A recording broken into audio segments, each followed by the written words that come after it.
I remembered that there is a ranking of most stressful life events, and I discovered today that the ranking is not just a ordered ranking, but that each event has a score, and you can add up your events and get a number for your stress over the last 12 months.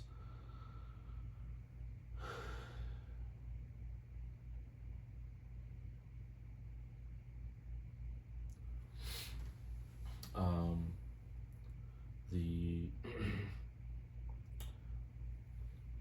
Some of the events are general, and some of my events are specific. I've made the best conversion I could. I have tried to be conservative. I hope I don't come across as someone who expects to be immediately accepted, and so is loose with numbers and not generous to the other side with estimates. So here's the scoring system between 0 and 149. They attribute that you have an approximate 30% increased chance of stress-related illness, severe illness potentially.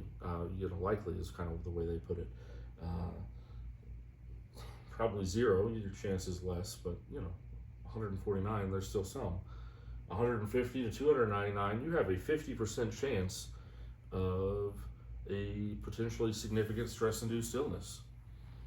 300 plus is an 80% chance of a significant stress-induced illness. Potentially stress, I don't remember the exact word. I can't remember if it is significant or potentially significant or how they phrase it. There's, in any case, 300 is the top quantified end of the scale. It is 300 plus. Anything above 300 is 80% chance or more. It is not clear whether there is an exponential effect as you go above that or not. I would suspect so. That's how these things tend to collaborate. That's not quite the right word, but we talk about everything is related. In any case, my score, and keep in mind this is before you add a couple hundred from the prior months, was a 667 from the 10 months prior.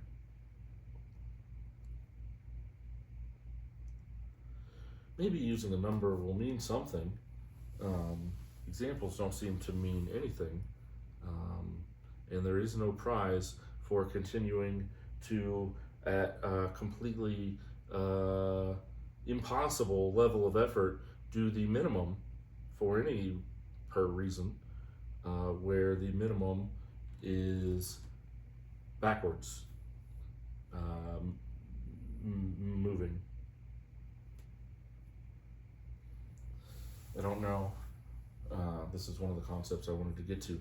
I don't know. We haven't talked a lot about masking. We've talked some. Masking is a trauma response whereby it's related in some ways to, you can think of it as you've got your fight, flight, freeze, fawn. It's sort of your fawn where, eventually it's how you, for example, it's how you are told this. I just wasn't gonna.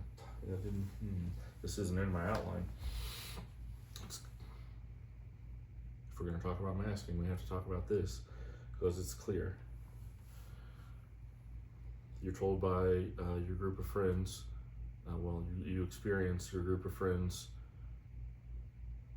your group of people that you interact with every day and communicate with and share stories with, and sit in a circle with. You're in 4th grade, so you sit in a circle and do things like that with these people, and all of them suddenly cold shoulder you, and you don't know why, and it is that's how 4th grade ends.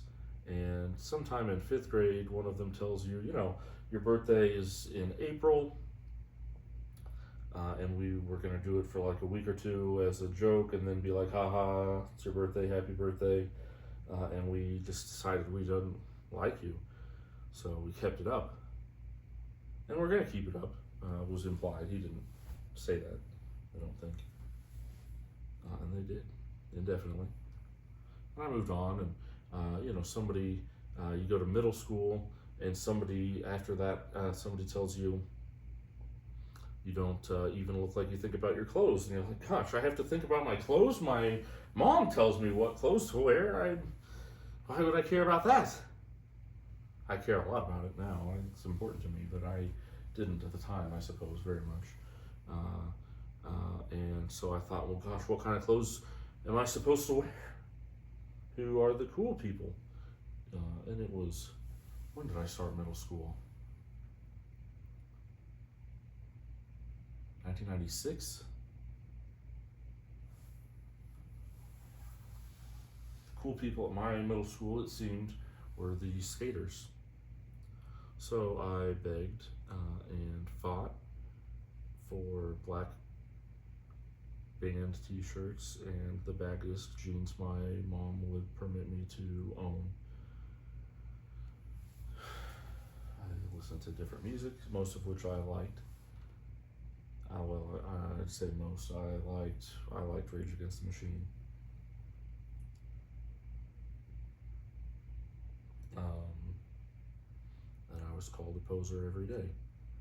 And I was. But that's masking. But it's not just the clothes you wear, it's how you sit and stay still, or move, or take a drink, or volunteer for a class project, or pick your career, all these things. And the problem with it is that, I don't know if you're familiar with an animation concept of the uncanny valley, but it's where you're very close to human. The animation comes very close to being human, but it's just off enough that your brain processes as sort of, oh gosh, what's the word I'm looking for? Like you're repulsed by it. Because it is close, but it is repulsive to you because it's different, and that scares you because you don't understand why it's different. And the autistic person, in my experience, seems to fall into that when masking, that uncanny valley. And the problem with that is then that the autistic person's point of view is, I don't understand what's happening. My autistic codebook tells me that when I don't understand what is happening, someone is trying to hurt me, or steal from me, or trick me, or take advantage of me in some way. And so that is the motive that you get assigned, and it is unshakable regardless of your personal relationship.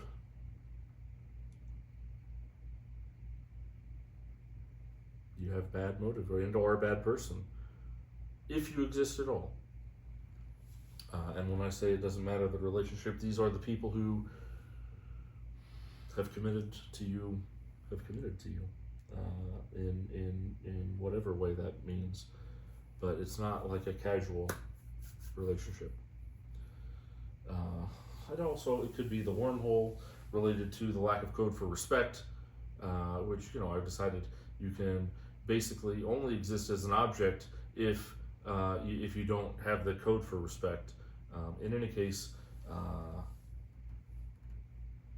I've been through a lot, and my processing has improved because of it, of the mark concept.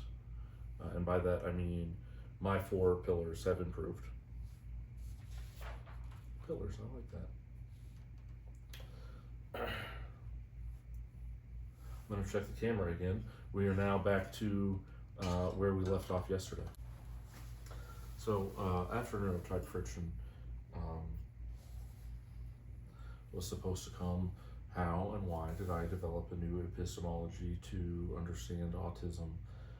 And I would say that the unmasking process, where you learn to understand your and express your own needs and set boundaries to protect yourself.